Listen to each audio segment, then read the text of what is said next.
Are you feeding a grandparent or an aging parent on Thanksgiving? Or maybe you have an elder neighbor that you would love to bring a plate of food to, but they need soft and low sodium food. I've got you. My partner and I caregive for her 84-year-old mom. We moved her in last year. So I've had over a year of cooking about 3 meals a day, 7 days a week for her. And yes, she needs soft and low sodium food. So I've gotten pretty good at cooking meals that are delicious, that she really loves, but they also meet her dietary restrictions. Thanksgiving's coming up. We're gonna host it for the family. And what's really important to my partner's 84-year-old mom, Lola, is that she has similar food to the rest of the family.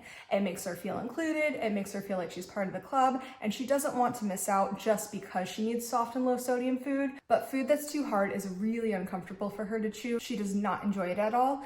And then too much sodium is bad news for her health. So I'm gonna make her own meal in advance. If she wants to have some of the food that's at Thanksgiving, that's great. She can just add on to it, but at least she has a base meal that's much lower in sodium than your typical Thanksgiving food. And again, soft enough and comfortable enough for her to chew. I figured a lot of people were gonna be in the same position around the holidays. After all, it's family time, the whole family's there. I figured I'd record it, measure things out, and maybe it would help a couple people. So I'm gonna make all of your usual suspects. Turkey, sweet potatoes, mashed potatoes, and more importantly, how not to screw up your mashed potatoes, because I did. So let me help you avoid the same mistake. Squash, which I couldn't resist because they're absolutely adorable. Stuffing, gravy, a green bean casserole, except I'm gonna use broccoli because it's easier to chew. We're also gonna make some vegetables. Cranberry, we're not gonna be a hero about, it's coming out of the can. I'm not making dinner rolls, but I will talk about them. Then of course, dessert, pumpkin pie. But this is a special version that I specifically made up for Lola. A couple things to think about. First of all, I'm not a nutritionist. I'm just making what works for Lola, our elderly loved one. So you can always change things so it works for your loved one. Different people need different levels of salt, sugar, and how soft things are. So adjust as needed. Garlic and onion are sometimes a no-go for people, especially seniors. So always ask about that before you add garlic and onion to these recipes. Lola's cool with it, so there's garlic and onion in it to add flavor. If you take garlic and onion out, you might need different seasoning to build more flavor. Let's talk about butter. There's a lot of butter in Thanksgiving food, and I did include it in these recipes. Not crazy amounts of butter, but I didn't take the butter out. I did, however, use unsalted butter, so make sure you do that. And if butter is a real no-go for them, just adjust as needed.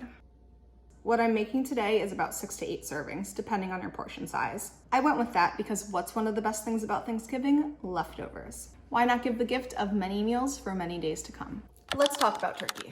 Of course you can roast turkey. There's a million recipes out there for that. Today, I'm gonna do something different. It's a technique often used at Chinese restaurants, and it's called velveting. Ever wonder why the chicken is so silky and soft at Chinese restaurants?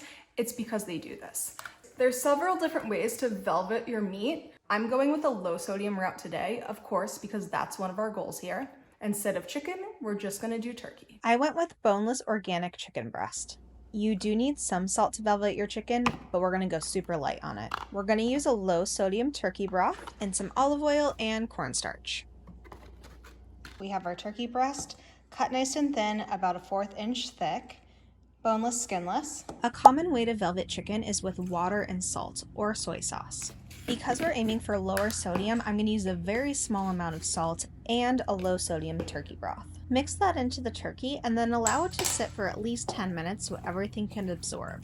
Typically, velveting is done with baking soda or higher levels of sodium, so I'm just trying to find a middle ground here that makes the turkey softer but doesn't add too much sodium. Next, add olive oil and cornstarch and allow it to sit for 20 to 30 minutes. I let mine rest in the fridge. Then bring a pot of water up to a boil and then bring it down to about medium-low heat. Then you're going to add your turkey. Stir it so it breaks apart. You only want to cook it about 80% of the way done, so pull it out when it's opaque. And then for more flavor, I tossed it in a no salt seasoning blend. And then we're going to finish off the cooking process on a flat top, just a little olive oil and then let it cook.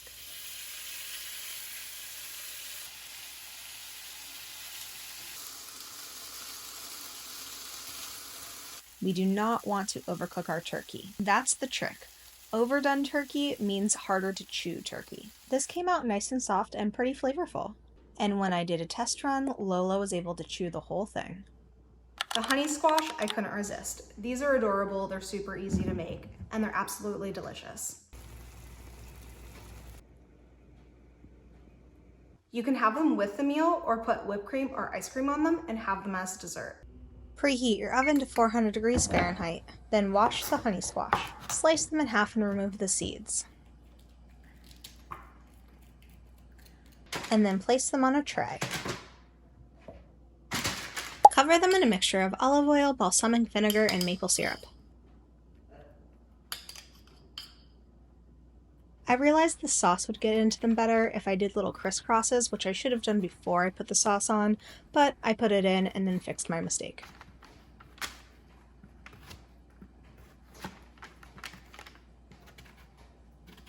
And then I re-drizzled the topping.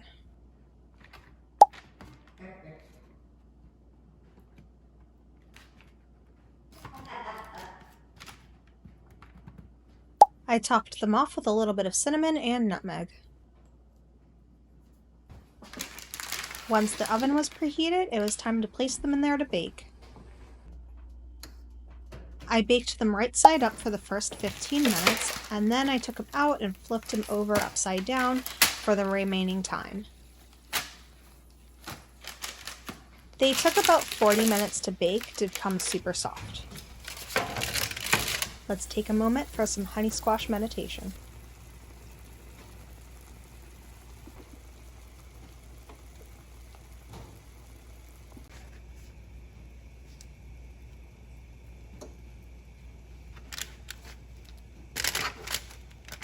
The skin will be too difficult for Lola to chew, so I'm just going to scoop hers out.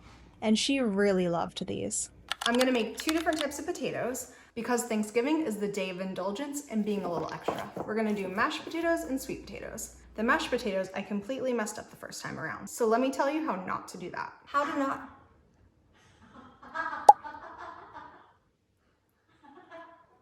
Don't ruin Thanksgiving with bad potatoes. Why these potatoes are glue. Don't make these mistakes. First thing I did wrong. See these beautiful red potatoes from the farmer's market? Thought they were special? Not for mashed potatoes. So I did a little research and then I had to head back to the store, saying no to the red potatoes for the mashed potatoes, and I'm grabbing something that works better. When it comes to mashed potatoes, russet potatoes are your friends. Another way you can ruin your mashed potatoes is by adding them to the water too soon. Don't be impatient. Don't add it to warm water. Wait until it boils. And the first time around, I made that mistake. I also left my potatoes whole because I read it would make them more flavorful. But what ended up happening is that it took forever to cook, which is a culprit for making your potatoes gummy. This tactic would have probably worked if I used the right potato, but it did not work for the red potatoes.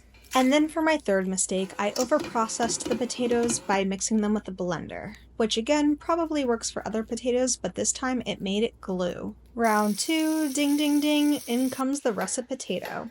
You can also use Yukon potatoes. I peeled them and then I cut those babies. I did not want to take the chance of overcooking them if I left them whole. And then I waited until my water actually boiled and then put in the potatoes. And I made sure not to overcook them. Since we're going low salt, I wanted to add flavor in other ways. I used butter, broth, cream, and a nice array of seasoning. And these mashed potatoes turned out fluffy and delicious. Nailed it. Well worth the redo and the effort. I did want to note that if you're short on time and looking to shortcut the potatoes, there are brands of instant potatoes with no salt in them. Don't throw out your potato skins. Turn them into a snack or a topping. Here's what I do with the leftover skin. I pat them dry with a paper towel, then I drizzle them in olive oil and toss. I sprinkle on some salt and toss again. Air fry at 400 degrees for about 10 minutes or until crisp. Now sweet potatoes. We're gonna make them a little sweeter and a little more flavorful. Peel, because the skin is too thick for Lola to chew. Then I cut them up into wedges.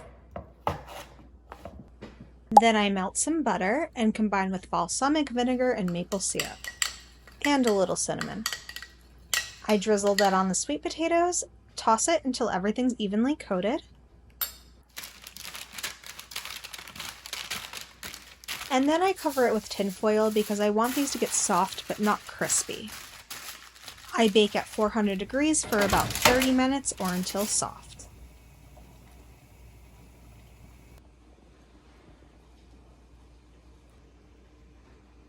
Now it's time for the green bean casserole, or in this case, a broccoli casserole. Green beans are a no-go for Lola. They're just too hard for her to chew. So I swapped out the green beans for broccoli. Feel free to keep the green beans. Everything's the same, just swap it out. So green bean casseroles are typically made with cream of mushroom soup, specifically Campbell's. But this guy has a lot of sodium in it, so that's not going to work. Campbell's did make a reduced sodium version, but it's still pretty high in sodium. Depending on your needs, I'm sure a lot of people could just get away with this, but I decided just to make my own cream of mushroom soup, which is a little extra effort, but it's pretty simple. Something that surprised me was that these onions were not overly high in sodium, so I decided to go for it. So we're kicking things off with a chopped onion, and a shallot would be even better. If you're looking for an excuse to have a good holiday cry, here's your chance. In come the mushrooms, and just slice those up. It doesn't have to be overly small because you will blend this later. And then I'm just going with 1 clove of garlic, go up or down with that depending on taste. I add olive oil and butter to a skillet, and then the onion. And then the mushrooms. I allow that to cook for about 5 minutes, and then I add the garlic. Once it cooks for another 2 minutes, it's time to add the flour. This is what's going to thicken the soup. Stir frequently and allow to cook for a couple of minutes.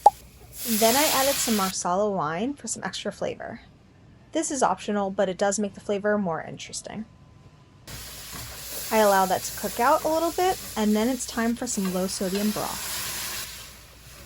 I add a nice array of no salt seasoning, and then some heavy cream to make it creamy. I let everything cook for a couple more minutes, and then I shut it off to let it cool. In the meantime, I'm going to steam some broccoli. Lola likes her food very soft, so I'm steaming the broccoli in advance before baking. If you don't want this dish to be overly mushy, then skip this step. And again, if you want to use green beans, just use green beans. Once the soup has cooled off a bit, I place it in a blender and blend until smooth. Once my broccoli has softened, I add it to a baking tray, and then I top it off with the soup.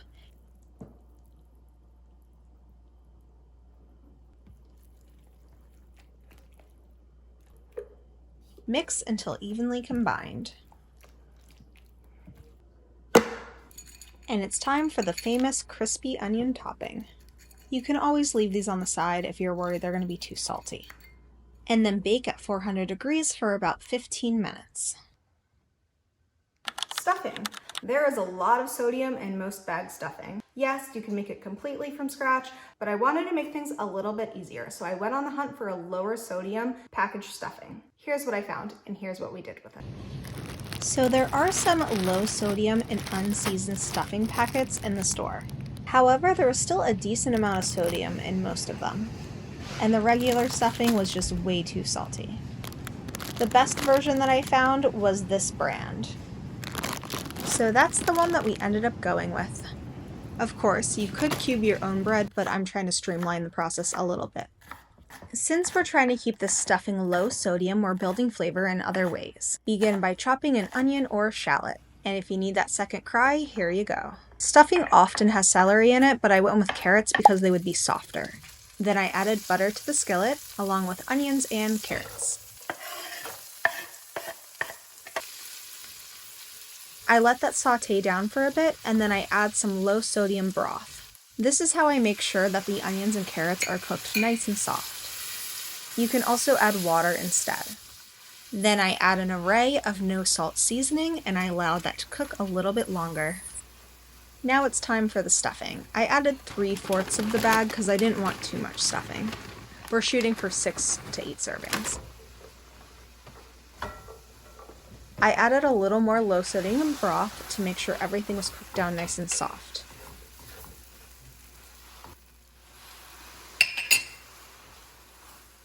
And despite this being much lower in sodium than your typical stuffing, it was actually super delicious.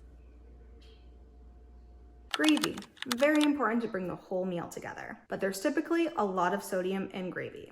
Of course, there's nothing like a gravy that's made from drippings, but again, if you really need low sodium, we need an alternative.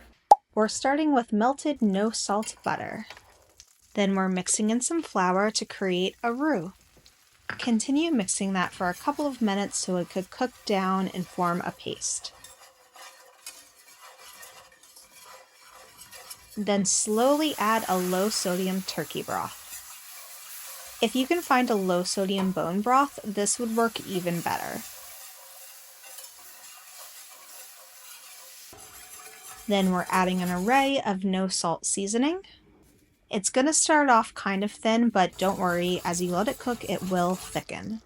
Just let it simmer until it's the consistency that you like, and then you're good to go. I also steamed up some vegetables. They're a great addition to add to your plate with no sodium, no fat, just nutrients and flavor. Vegetables are also a great way to add more color to a plate. So I went with these multicolored carrots that I found at the farmer's market. Just make sure you chop them into small bite-sized pieces so that they're easy to chew. Then pop them in a steaming basket and steam them until they're super soft. I also experimented with corn. It's weird.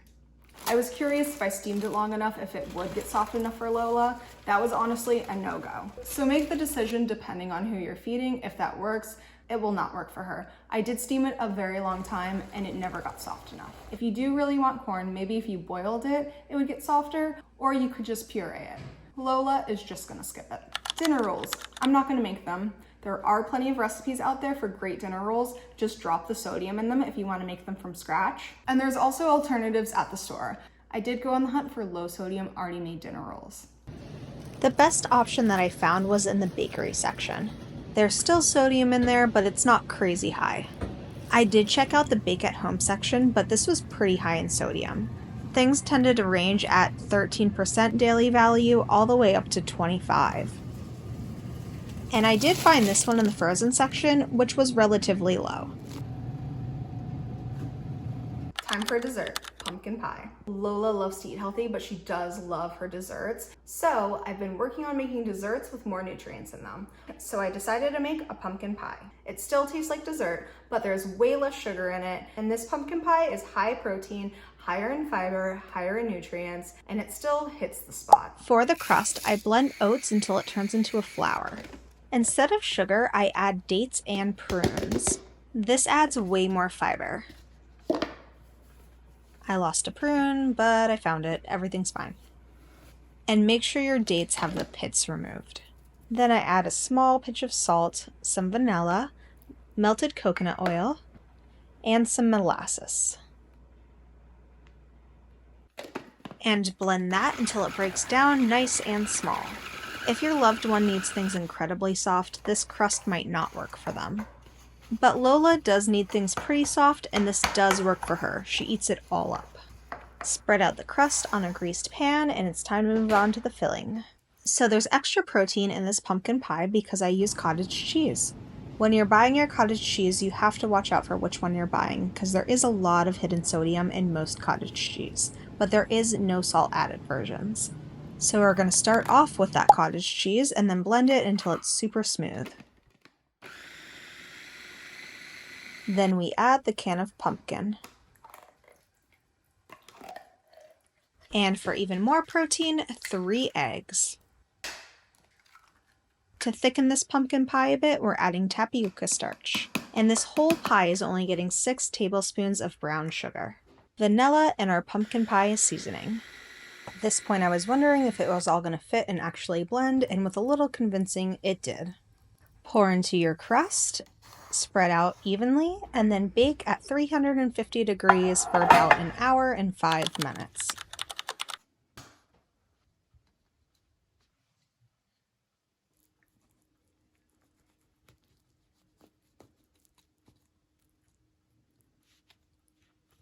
And I recommend topping it off with some whipped cream and a little bit more cinnamon. This pumpkin pie is just mildly sweet, so if you feel like you do want some more sweetness, feel free to add some more sugar. Cranberry sauce. Not going to be extra about this one. I'm just taking it out of the can, but feel free to make your own. A couple things to think about are sugar content. Maybe you do need to make one from scratch because you need a sugar alternative. And I went with the jellied one instead of the whole cranberries because I was worried she wasn't going to be able to chew the skin.